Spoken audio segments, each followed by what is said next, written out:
कहानी की शुरुआत में एक छोटी बच्ची को दिखाया जाता है जो एक चिट्ठी पर कुछ लिख रही थी, जिसमें वह लिखती है कि अब वह कभी नहीं बदलेगी और ना ही कभी बड़ी होगी। इतना लिखने के बाद वो अपने घर से बाहर आकर खड़ी हो जाती है और सूरज निकलने का इंतजार करती है, लेकिन जैसे ही वो ऊपर की तरफ देखती है तो उसकी आंखें पीली पड़ जाती है। असल में वो बच्ची एक वैम्पायर थी। अब जैसे ही सूरज निकलता है और सूरज की रोशनी उस बच्ची पर पड़ती है तो उसका पूरा शरीर जलने लगता है, जिससे उसकी डेथ हो जाती है। इसके बाद हम देखते हैं कि दिन के समय पूरी दुनिया में कोई भी इंसान दिखाई नहीं देता है और पूरी दुनिया एक खाली जगह बन जाती है। अब ऐसा इसलिए हुआ क्योंकि 10 साल पहले एक इन्फेक्टेड चमगादड़ के वायरस की वजह से पूरी दुनिया में प्लेग जैसी खतरनाक बीमारी फैल गई थी, जिससे ज्यादातर इंसान वैम्पायर बन चुके थे, जो अपनी भूख मिटाने के लिए इंसानों का शिकार करके उनका खून पीते थे, जिस वजह से आज पूरी दुनिया में इंसानों की पॉपुलेशन बड़ी तेजी से कम होने लगी और धरती पर सिर्फ 5% ही इंसान रह गए और बाकी सब वैम्पायर बन गए। अब क्योंकि वैम्पायर इंसानों का खून पीकर ही जिंदा रहते थे, इसलिए इंसानों की पॉपुलेशन कम होने से वैम्पायर की भूख मिटाने के लिए इंसानी खून की कमी होने लगी थी। इसलिए वैम्पायर रिसर्चर्स वैम्पायर की पॉपुलेशन का पेट भरने के लिए इंसानियत खून के जैसे ही खून बनाने में लगे हुए थे। वहीं कुछ अच्छे वैम्पायर भी थे जो इंसानों को बचाने के लिए लड़ाई लड़ रहे थे, क्योंकि वैम्पायर द्वारा इंसानों को पकड़कर लैब में अपनी खून की जरूर पूरी करने के लिए पाला और मारा जा रहा था। अब यहाँ से सीन शिफ्ट होता है और हम रात का समय देखते हैं, जहाँ सड़कों पर फिर से लोग दिखने लगे थे। यह सभी वैम्पायर थे जो रात को ही बाहर निकलते थे। यह सारे वैम्पायर इंसानों की तरह ही जीते थे और रात होते ही अपने अपने काम पर चले जाते थे। यहाँ पर हम एक बूढ़े वैम्पायर को देखते हैं जो रास्ते से गुजर रहे कुछ वैम्पायर लोगों से ब्लड लेने के लिए उन पर अटैक करने की कोशिश कर रहा था, जिससे वह वैम्पायर उस बूढ़े वैम्पायर से डर रहे थे कि तभी वहाँ पुलिस आकर उसे बिजली के झटका देकर कंट्रोल करती है। वहीं हम डॉक्टर एडवर्ड डाल्टन को अपनी कार से अपने काम पर जाते हुए देखते हैं। डॉक्टर एडवर्ड चार्ल्स ब्रोमली नाम के एक वैम्पायर की कंपनी में काम करता था। ब्रोमली की एक कंपनी दवा बनाने के साथ साथ वैम्पायर को ब्लड सप्लाई भी करती थी। एडवर्ड वहाँ सभी रिसर्चर्स के साथ था। अब बिल्डिंग की सिक्योरिटी से गुजरने के बाद एडवर्ड एक रूम में जाता है जहां इंसानों को पकड़कर मशीनों में जकड़ दिया जाता है और उनका खून निकालकर इस कंपनी के रिसर्चर्स उस खून पर एक्सपेरिमेंट करते हैं। असल में वो इंसानों के खून जैसा ही नकली खून बनाने की कोशिश कर रहे थे, जिससे वह उस नकली खून से भूख मिटा सकें। उन रिसर्चर्स के साथ एडवर्ड भी शामिल था। असल में एडवर्ड भी एक वैम्पायर था, लेकिन उसे इंसानों को ऐसे मशीनों में कैद रखना बिल्कुल भी सही नहीं लगता था और वो अपने इस काम से बहुत दुखी था। इसलिए वह वैम्पायर होने के बावजूद भी इंसानों का खून नहीं पीता था और सिर्फ जानवरों का ही खून पीता था, वो भी कभी कभार। अब यहाँ से एडवर्ड अपनी लाइफ में जाकर ह्यूमन ब्लड के जैसा ही ब्लड बनाने की कोशिश करता है, लेकिन उसका यह टेस्ट फेल हो जाता है। इसके बाद वो इस कंपनी की मीटिंग में जाता है, जिसमें उसका बस यानी इस कंपनी का मालिक चार्ल्स ब्रोमली, इसकी लैब में काम करने वाला उसका साथी क्रिस्टोफर, सिटी कमिश्नर और साथ में कई सारे और भी ऑफिसर शामिल होते हैं। अब इस मीटिंग में उन्हें पता चला है कि जिन वैम्पायर को खून नहीं मिल रहा वो ये खतरनाक क्रिएचर में बदल रहे हैं, जिनको वो सबसाइडर कहते थे। इंसानी खून न मिलने की वजह से उनके कान लंबे और सर आगे से सिकुड़ गया था और इतना ही नहीं, उनमें सोने की शक्ति भी कम हो रही थी। यह सबसाइडर्स खून के लिए वैम्पायर पर भी अटैक करने लगे थे। इसीलिए फिल्म की शुरुआत में वो बुढ़ा वैम्पायर खून ना मिलने से इतना आक्रामक बन चुका था, क्योंकि वह सबसाइडर में बदल रहा था। अब क्योंकि धरती पर ह्यूमन पॉपुलेशन सिर्फ 5% ही बची थी, इसीलिए कंपनी का मालिक उनको कहता है कि हमें जल्द से जल्द इंसानी खून जैसा खून बनाना होगा, नहीं तो खून की कमी की वजह से बाकी वैम्पायर भी सबसाइडर बन जाएंगे। मीटिंग के बाद ब्रोमली एडवर्ड को कुछ पर्सनल बात करने के लिए अपने ऑफिस में ले जाता है। वहाँ सर्व की गई कॉफी को ब्लड के साथ मिक्स देखकर एडवर्ड कॉफी पीने से मना कर देता है। इसके बाद ब्रॉडली उसे बताता है कि उसे कैंसर हुआ था, लेकिन वैम्पायर बन जाने के कारण कैंसर ठीक हो गया। वह कहता है कि उसकी बेटी वैम्पायर नहीं बनना चाहती थी, इसलिए वो घर से भाग गई थी। ब्रोमली एडवर्ड को कहता है कि मैं जानता हूँ तुम इंसानों को बचाना चाहते हो, इसलिए तुम्हें जल्द ही ह्यूमन ब्लड जैसा ब्लड बनाना होगा। इसके बाद एडवर्ड अपनी लैब में चला जाता है और अपने साथी क्रिस्टोफर के साथ ये सारी बातें डिस्कस करता है। क्रिस्टोफर उसे हिचकिचाते हुए बताता है कि मैं एक बंदर पर टेस्ट कर रहा हूँ और इस टेस्ट को आगे बढ़ाने के लिए मुझे कुछ और टेस्ट करने होंगे, जिससे शायद हम ब्लड बना सकें। कुछ समय बाद रिसर्चर एक कैदी पर टेस्ट शुरू करते हैं। वहीं ब्रोमली और कुछ ऑफिसर विंडो से इस टेस्ट को होता देख रहे थे। एडवर्ड उस इंसान के बॉडी में ब्लड का सबसे सब्स्टिट्यूट डालता है, जिससे पहले वो इंसान थोड़ा अच्छा महसूस करता है, लेकिन बाद में जब पूरा सब्स्टिट्यूट बॉडी में चला जाता है तो वो उल्टी करने लगता है और उसकी बॉडी चेंज होने लगती है और शरीर में छाले पड़ने लगते हैं। रिसर्चर उसे तुरंत पकड़ लेते हैं और एपिमो नाम की दवा इंजेक्ट इंजेक्शन के जरिए उसकी बॉडी में डालते हैं, जिससे उसका हिलना बंद हो जाता है और बॉडी पहले जैसी हो जाती है, लेकिन इसके तुरंत बाद ही उसकी बॉडी एक्सप्लोड हो जाती है। उस रात एडवर्ड लैब से घर चला जाता है और रास्ते में अपनी कार में न्यूज देख रहा होता है, जिसमें ब्लड की राशनिंग से होने वाले दंगों के बारे में बताया जाता है, यानी वैम्पायर लोग ब्लड कम दिए जाने की वजह से दंगा करने लगे थे। इसी बीच एडवर्ड के कान खुजलाने लगते हैं और वह आईने में अपने कानों को देखने लगता है, जो लंबे और पॉइंटेड होने लगे थे। इस बीच ध्यान बंटने की वजह से वो सामने आने वाली कार को नहीं देख पाता है, जिससे लास्ट मोमेंट में उसे कार घूमकर रोकना पड़ता है, लेकिन वो दूसरी कार सड़क के किनारे लगे घेरे में टकरा जाती है। एडवर्ड हेल्प करने के लिए बाहर आता है, लेकिन उसके हाथ में एक तीर लगती है। तभी दूसरी कार से कुछ लोग बाहर आते हैं जो इंसान थे और उनकी लीडर ऑन्ड्रे बैनर थी, जिसके पास एक क्रॉस हथियार था जो उसे वैम्पायर से प्रोटेक्ट करता था। इसने एडवर्ड पर तीर चलाया था, लेकिन अचानक वहां पुलिस कार की आवाज आती है, जो कि वैम्पायर ही होते हैं। एडवर्ड उन इंसानों से कहता है कि वो लोग उससे ना डरें, क्योंकि वो बस उनकी मदद करना चाहता था। फिर वो उन लोगों को अपनी कार में बैठने को कहता है। वो लोग मान जाते हैं। एडवर्ड अपने कार का प्रोटेक्शन सिस्टम ऑन कर देता है, जिससे सारी विंडोज ब्लैक हो जाती है, और जैसे ही पुलिस आती है वो अपने हाथ में लगा हुआ एरो निकाल लेता है। जब पुलिस वाला उससे इंसानों के बारे में पूछता है तो वो इंसानों की गलत डायरेक्शन बताकर कहता है कि वो लोग भाग गए हैं कार में। ऑन्ड्री को एडवर्ड का आईडी बैज मिलता है, जिससे उसे एडवर्ड का पेशा और उसका डेट ऑफ बर्थ पता चलता है। जब पुलिस चली जाती है तो वो लोग कार से निकलते हैं और ऑन्ड्रे एडवर्ड को बर्थडे विश करती है। फिर वो सब चले जाते हैं। कुछ समय बाद एडवर्ड घर पहुंचता है और तभी सारे वैम्पायर के लिए एक अनाउंसमेंट होती है, जो सनराइज के लिए वार्निंग देती है। एडवर्ड घर पहुंचकर डिनर करता है और फिर अपने प्लांट्स की देखभाल करने लगता है। अचानक उसके घर में उसका भाई फ्रैंकी डाल्टन आता है, जो आर्मी में होने की वजह से महीनों से उससे नहीं मिला था। फ्रैंकी एडवर्ड से बर्थडे पार्टी देने के लिए कहता है। इस पर एडवर्ड कहता है कि वो अब 35 साल का हो गया है। फिर फ्रैंकी कहता है कि उन्हें बर्थडे सेलिब्रेट करना चाहिए और उसके लिए वो 100% पूरे इंसान के ब्लड की महंगी बोतल लेकर आया था। 2 गिलास में ब्लड डालता है और अपने भाई को ब्लड ना पीने की बात पर चिढ़ता है, लेकिन एडवर्ड ब्लड पीने से मना कर देता है और इस बात पर फ्रैंकी को गुस्सा आ जाता है और दोनों में बहस शुरू हो जाती है। फ्रैंकी कहता है कि एडवर्ड इंसान के ब्लड को हाथ नहीं लगता है, लेकिन अभी इस कंपनी के लिए काम करता है जो अपने फायदे के लिए इंसानों को पालते और मारते हैं। इस पर एडवर्ड कहता है कि ब्लड का सब्स्टिट्यूट तलाशने के लिए उसे यह बड़ा काम करना जरूरी है, लेकिन वह फ्रैंकी से भी नाराजगी जाहिर करता है, क्योंकि वो आर्मी के लिए इंसानों का शिकार करता है। फिर अचानक एडवर्ड ब्लड की बोतल को उठाकर सारा ब्लड ड्रेन में डालने लगता है। तभी फ्रैंकी बोतल उसके हाथ से लेकर दीवार में मार देता है। इसके बाद फ्रैंकी जाने की कोशिश करता है, लेकिन तभी एक सबसाइडर उसके रास्ते में आ जाता है और वो नहीं जा पाता है और दीवार के ऊपर जो ब्लड था उसे चाटने लगता है और उसके बाद टेबल के ऊपर रखे ग्लास को भी चाटता है।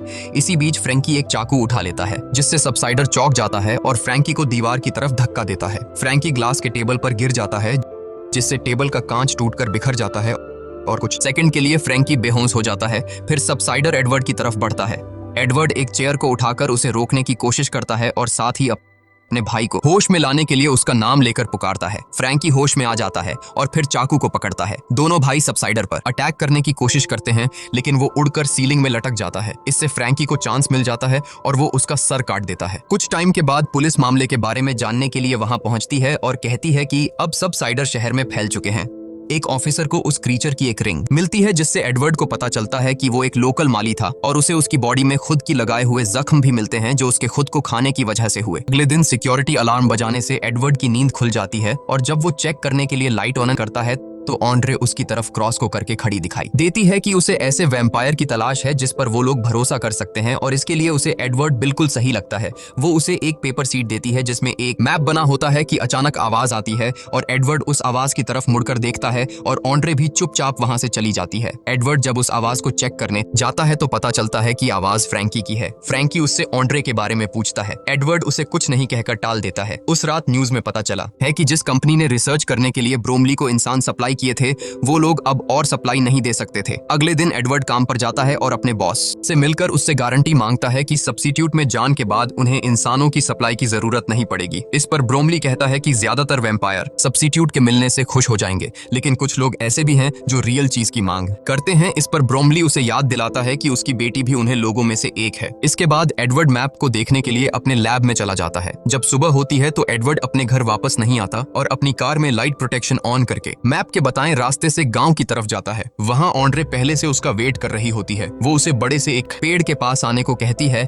एडवर्ड कार ट्री के नीचे पार्क करता है और हेड और सनग्लासेस पहनकर कार से बाहर आता है। वो हमेशा सनलाइट से बचने के लिए सावधान रहता है। वहाँ उसे एक आदमी मिलता है जिसका नाम लियोनेल एल्विस था। वो आदमी पहले एक वेम्पायर था जो अब इंसान बन चुका था। एडवर्ड उससे जानना चाहता था कि वो इंसान कैसे बना, लेकिन ऑन्ड्री को पास आता देखकर वो चुप हो जाता है। वो देखता है कि फ्रैंकी ने उसे गन पॉइंट पर रखा था। एडवर्ड उसे रोकने की कोशिश करता है, लेकिन वो नहीं मानता और उसे बताता है कि आर्मी की टीम भी आने वाली है। यह सुनकर ऑन्ड्रे फ्रैंकी को रोशनी की तरफ धकेलती है और सब जल्दी से एडवर्ड की कार में बैठ जाते हैं। तब तक सोल्जर वहां पहुंचकर उन पर फायर करना स्टार्ट कर देते हैं और लियोनेल की गाड़ी भी बर्बाद कर देते हैं। सोल्जर उनका पीछा करते हैं और गोलियां भी चलाते हैं, जिससे कार के सन प्रोटेक्टर में छेद हो जाता है। पहले छेद को ऑन्ड्री अपने हाथ से कवर करके मैनेज कर लेती, लेकिन होल ज्यादा हो जाने के कारण कैमरा भी खराब हो जाता है और एडवर्ड आगे नहीं देख पाता है। फिर लियोनेल ड्राइविंग सीट पर बैठ जाता है ताकि वो रोड को एक होल से देख पाए और एडवर्ड लाइट से छुप जाता है। जब लोग कमजोर ब्रिज पर पहुंचते हैं तो लियोनेल बहुत तेजी से ड्राइविंग करके ब्रिज को क्रॉस कर लेता है, जबकि आर्मी ट्रक हैवी होने के कारण ब्रिज टूट जाता है और ट्रक ब्लास्ट हो जाती है, जिससे बाकी के लोग पीछे रह जाते हैं।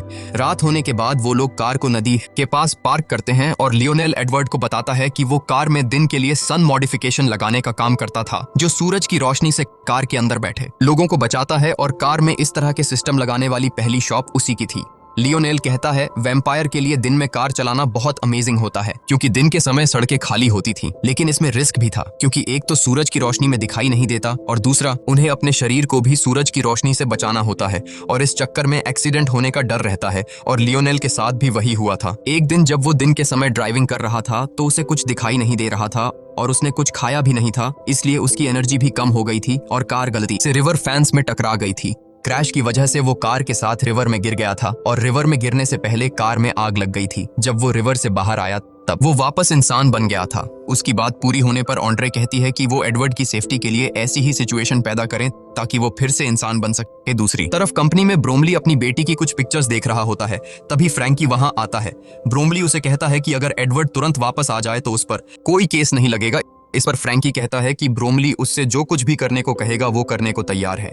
इस बीच एडवर्ड और उसके साथी इंसान कार में अपने घर जा रहे होते हैं। एडवर्ड बार बार ऑन्ड्री की गर्दन को देखता है, नोटिस करती है और उसकी पॉइंटेड ईयर्स को देखती है तो समझ जाती है कि उसे खून की प्यास लगी है। फिर वो अपना हाथ काटकर उससे निकलने वाले ब्लड को एक कप में इकट्ठा करती है और उसे पीने को देती है। एडवर्ड पहले तो मना करता है, लेकिन जब ओनडर उससे कहती है कि वो अपने आसपास के और इंसानों को सेफ देखना चाहती है तो वो ब्लड पी लेता है।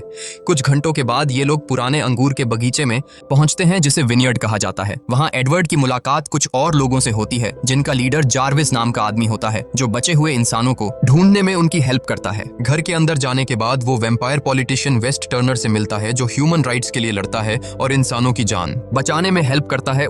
उधर कंपनी में ब्रोमली देखता है कि उसकी मशीन इंसानों से खाली हो चुकी है और अब वहां कोई इंसान नहीं बचा था। रिसर्चर एक ह्यूमन बॉडी को निकाल के ले जाते हैं, जिसमें से पूरा ब्लड निकाला जा चुका था और अब वो किसी काम का नहीं रहा था। यहाँ सीन शिफ्ट होता है और मेट्रो स्टेशन पर एक कॉफी शॉप को दिखाया जाता है, जहाँ एक आदमी शिकायत करता है कि उसकी कॉफी में ब्लड नहीं है। इस पर वहाँ काम करने वाली औरत कहती है कि उसे कॉफी में सिर्फ 5% ब्लड मिलाने का ऑर्डर है, लेकिन वो आदमी नहीं मानता और एक ब्लड बैग चुरा लेता है, और जब वो उसे पीने के लिए खोलना की कोशिश करता है तो ब्लड चारों तरफ बिखर जाता है, जिससे आसपास जमा सभी लोग ब्लड पीने के लिए पागल हो जाते हैं और हंगामा करने लगते हैं। ये देखकर पुलिस वाले वहाँ आते हैं और उन्हें बिजली के झटके देते हैं। अगले दिन विनयार्ड में एडवर्ड एक टेस्ट करने के लिए लियोनेल से कुछ ब्लड लेता है और उससे उनके बारे में बात करता है। जब वो इंसान बना था, एडवर्ड को लगता है कि सूरज की रोशनी से होने वाली जलन को कंट्रोल करने के लिए ब्लड के सब्स्टिट्यूट का टेस्ट बॉडी के अंदर ही किया जा सकता है। कुछ घंटे काम करने के बाद जब वो ब्रेक लेने के लिए लैब से बाहर जाता है तो ज्यादातर इंसान उससे दूर हो जाते हैं, क्योंकि वो एक वैम्पायर था। फिर ऑन्ड्री वहां आई है और उसे कहती है कि सबको उससे डर लगता है, लेकिन उसे विश्वास है कि वो उनकी हेल्प कर सकता है। एडवर्ड कहता है कि वो वैम्पायर नहीं बनना चाहता था, लेकिन फ्रैंकी ने उसे धोखे से वैम्पायर बना दिया था। फिर एडवर्ड नोटिस करता है कि वहां बड़े बड़े टैंक थे जिनमें अंगूर को गला करके शराब बनाई जाती थी। फिर वो दोनों उसे देखने के लिए उसके नीचे जाते हैं। टैंक में एयर निकालने वाली मशीन लगी थी, जो टैंक के अंदर की हवा को तेजी से बाहर निकाल रही थी। यह देखकर एडवर्ड को लगता है कि वो लोग उसका इस्तेमाल आग बुझाने के लिए कर सकते थे। फिर वो लोग अपने एक्सपेरिमेंट पर काम करना शुरू करते हैं। इस बीच आधी रात को जार्विस का ग्रुप बचे हुए इंसानों को विनियर्ड लेकर जा रहा होता है। जिसमें ब्रोमली की बेटी एलिसन भी थी। तभी उसकी कार की टायर पर कोई शूट करता है जिससे कार को रोकना पड़ता है। वो लोग अपने हथियार लेकर कार से बाहर निकलते हैं, लेकिन आर्मी उन्हें चारों तरफ से घेर लेती है और थोड़ी देर तक फाइट करने के बाद सारे इंसान हार जाते हैं। एलिसन विनीत से कांटेक्ट करने की कोशिश करती है, लेकिन थकान से बेहोश हो जाती है। फ्रैंकी उसके हाथ से वॉकी टॉकी ले लेता है और लोकेशन का पता लगाने के लिए उसके कॉल को ट्रैक करता है। उधर विनायार्ड में सारे इंसान अपना अपना सामान इकट्ठा करके अपनी कार में बैठ रहे होते हैं और सुरक्षित जगह जाने के लिए टर्नर को फॉलो करते हैं, लेकिन एडवर्ड वहीं रहना चाहता था क्योंकि उसे एक्सपेरिमेंट करना था। लियोनेल और ऑन्ड्रे भी उसकी हेल्प करने के लिए रुक जाते हैं, तो वो खुद को अपने फादर के ऑफिस में पाती है और जब उसका फादर ब्रोमली आता है तो वह चाकू उठा लेती है। एलिसन अपने पिता से अपने दोस्तों को छोड़ देने के लिए कहती है। ब्रोमली कहता है कि वो उसे देखकर खुश है और उसे गले लगा लेता है, फिर कहता है कि वो उसके दोस्तों के लिए कुछ नहीं कर सकता है। इस पर एलिसन उसे धकेल देती है और डोर की तरफ भागती है, लेकिन एक सोल्जर उसे हिट करता है और वो बेहोश हो जाती है। ब्रोमली को रियलाइज होता है कि उसकी बेटी ने उसे चाकू मार दिया है। दिन विनेयार्ड में एक्सपेरिमेंट स्टार्ट होने वाला होता है और ऑन्ड्री मॉनिटर्स को देखने का जिम्मा लेती है और लियोनेल टैंक के नीचे एडवर्ड के साथ रहता है। एडवर्ड के चेस्ट में एक हॉट मॉनिटर अटैच किया जाता है और उसे एक गीले ब्लैंकेट से कवर किया जाता है। प्रोसेस बहुत सिंपल होता है। वो लोग टैंक को ओपन करते हैं जिससे सनलाइट अंदर आती है और एडवर्ड जलने लगता है और उसके बाद वो लोग एयर एक्सट्रैक्टर यानी हवा निकालने वाली मशीन को यूज करके आग बुझा देते हैं। पहले 2 बार में उनकी कोशिश फेल हो जाती है, लेकिन तीसरी बार में वो लोग एडवर्ड को लंबे समय तक जलने देते हैं और इस बार उनका टेस्ट कामयाब हो जाता है और एडवर्ड इंसान बन जाता है। वो लोग बहुत खुश होते हैं, लेकिन तभी आर्मी आ जाती है और वो लोग बचने के लिए शराब की बैरल में छुप जाते हैं। दूसरी तरफ कंपनी में ब्रोमली फ्रैंकी से अपनी बेटी के लिए कुछ करने को कहता है और फ्रैंकी एलिसन को देखने के लिए चला जाता है। एलिसन अभी भी वैम्पायर नहीं बनना चाहती थी, लेकिन फ्रैंकी उसे अपने दांतों से काट लेता है ताकि वो वैम्पायर बन जाए। इधर विनेयार्ड में तीनों इंसान अपने छुपाने की जगह से निकलते हैं। एडवर्ड बाहर जाता है और पहली बार सनलाइट जब उसकी स्किन को टच करती है तो उसे बहुत अच्छा लगता है। लियोनेल अपनी पुरानी कार निकलता है। इस बीच कंपनी में ब्रह्माली अपनी खाली मशीन को देखने के बाद अपनी बेटी से मिलने जाता है। एलिसन को पीने के लिए ब्लड दिया जाता है। ब्रोमली उसके पास जाता है और देखता है कि वो खुद को अपने दांतों से काट रही थी, जिससे वो इन्फेक्टेड हो गई थी। फिर वो अपने फादर पर अटैक करती है और सारी चीजों के लिए उसे ब्लेम करती है। तब एलिसन को वहां से हटा दिया जाता है और हर जगह सैनिक कानून लागू कर दिया जाता। के बाद वो लोग सड़कों पर सब साइडर से फ्रीली लड़ सकते थे। इस दौरान ऑन्ड्रे, एडवर्ड और लियोनेल टर्नर के केबिन में आते हैं, जहां वो देखते हैं कि सारे इंसान मर चुके हैं। ऑन्ड्री को लगता है अब कोई उम्मीद नहीं बची, लेकिन एडवर्ड कहता है कि वो किसी को जानता है जो उनकी मदद कर सकता है। इस बीच क्रिस्टोफर को लैब में दिखाया जाता है, जो अभी एक्सपेरिमेंट कर रहा था। उधर आर्मी सबसाइडर्स को घसीटकर सनलाइट में मारने के लिए लेकर जा रही होती है और एलिसन भी उनमें से एक होती है। उसे मरता देखकर फ्रैंकी को अपनी गलती का एहसास होता है। उस रात क्रिस्टोफर अपने घर आता है तो एडवर्ड ऑन्ड्री और लियोनेल को अपने लिए इंतजार करते हुए देखा है। एडवर्ड उससे कहता है कि उसके पास एक सॉल्यूशन है जो सब्स्टिट्यूट से बेटर है और उसे हेल्प करने के लिए कहता है। उनकी बातचीत फोन रिंग होने की वजह से रुक जाती है। क्रिस्टोफर कॉल रिसीव करने के लिए चला जाता है। जब उसे आने में लेट हो जाता है तो सबको शक होता है और ऑन्ड्रे चेक करने उसके पीछे जाती है। एडवर्ड और लियोनेल उसके कोट को चेक करते हैं। यहाँ पता चला है कि क्रिस्टोफर ने अपना फोन शुरुआत से ही कंपनी के साथ कॉल पर रखा हुआ था और कंपनी के सभी लोग जान गए थे कि एडवर्ड और उसके साथी कहाँ हैं। अचानक वहां आर्मी आ जाती है और फाइट में ऑन्ड्रे बेहोश हो जाती है और उसे पकड़ लिया जाता है। लियोनेल और एडवर्ड रोड पर बनी हुई टनल के जरिए वहां से बच निकलते और एक पुरानी सुनसान बिल्डिंग में छुपने का फैसला करते हैं, लेकिन वहां एक सबसाइडर उन पर अटैक कर देता है। तभी फ्रैंकी वहां आ जाता है और उस क्रिएचर को शूट कर देता है। वह नोटिस करता है कि उसका भाई इंसान बन गया है। ये देखकर फ्रैंकी कहता है कि उसने एडवर्ड को इसलिए वैम्पायर बनाया था क्योंकि वो उसे मरता हुआ नहीं देखना चाहता था। वो अपनी गलती के लिए माफी मांगता है और अब उनकी हेल्प करना चाहता है, लेकिन जब लियोनेल पास आता है तो फ्रैंकी को खून पीने की तलब होती है और वो उसे काटने के लिए उस पर जंप कर देता है। एडवर्ड उसे पकड़ लेता है और उसे धक्का देकर लियोनेल से दूर कर देता है और उसे शूट करने ही वाला होता, लेकिन कुछ नोटिस करके रुक जाता है। कुछ समय बाद एडवर्ड कंपनी की बिल्डिंग में इंटर करता है और अपने सारे अलार्म ऑफ कर देता। सिक्योरिटी उसे पकड़कर ब्रोमली के पास ले जाती है, जो अभी ऑन्ड्रे का ब्लड पी रहा था। एडवर्ड कहता है कि वो सारी बातों के लिए दुखी है और फिर से वैम्पायर बनना चाहता है।